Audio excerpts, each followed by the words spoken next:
Sir, I'm the skeptic. Sir, you about this fact that we should enhance our competence. So, how do you start this process? IIT is a beginning.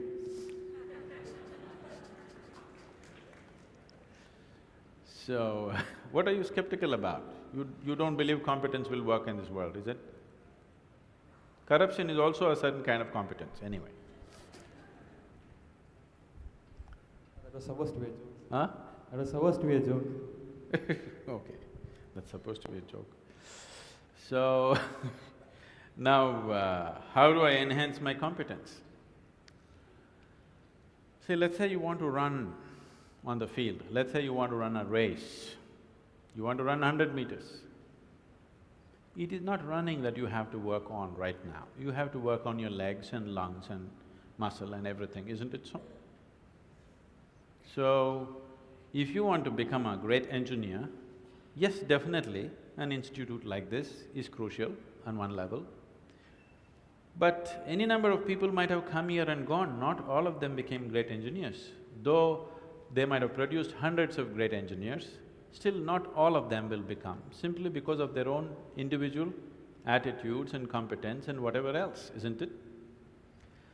So, whatever the institute can do for you, it is doing. One foremost thing that you need to do is to enhance your own physical and mental capabilities. Because if you want to be a good engineer, you need a working brain. Just having a degree of engineering may be a passport to a job, but it is not a passport to success, isn't it? So to have a working brain, which the engineering degree will not freeze. Usually lots of degrees, when people acquire degrees, they freeze their brains. They think they can… now they've finished using it and now they can rest it for the rest of their lives. It is not so. This is only to enhance your capability. This is just an organized effort. A school, a college, an institute is just an organized effort towards that, because each individual cannot craft it for himself.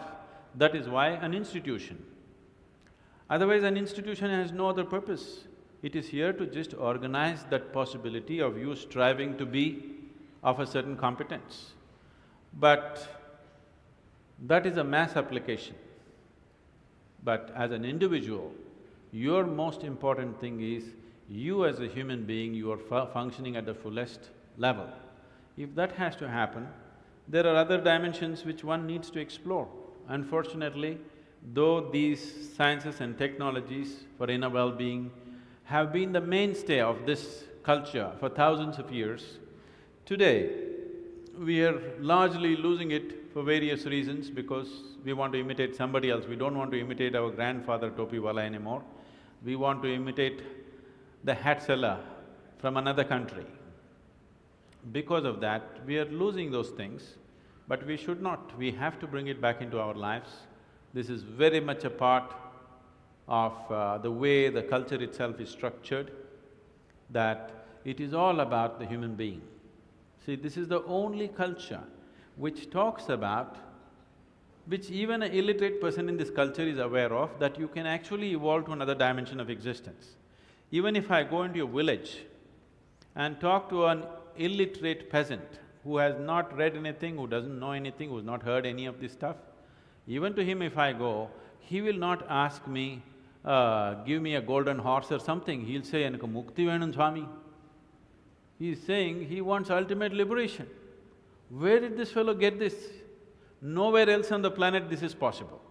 Nowhere else on this planet is it possible that an illiterate person is thinking that he can break his present dimension of existence and go to another place, whatever that place is. So, this was bred into our culture so deep, we should not lose it. It was not just the idea, there are technologies to become free. If you became free from the process of your body and the process of your mind, if you can sit outside of it and work it, you would work it brilliantly, do you understand?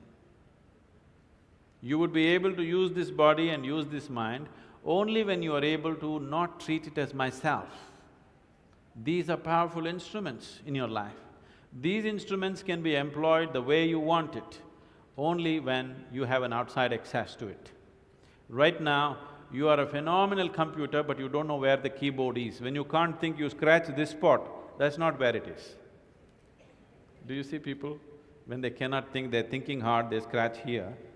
It doesn't work like that. There are proper steps that one can take. It could be offered here if everybody is willing for that.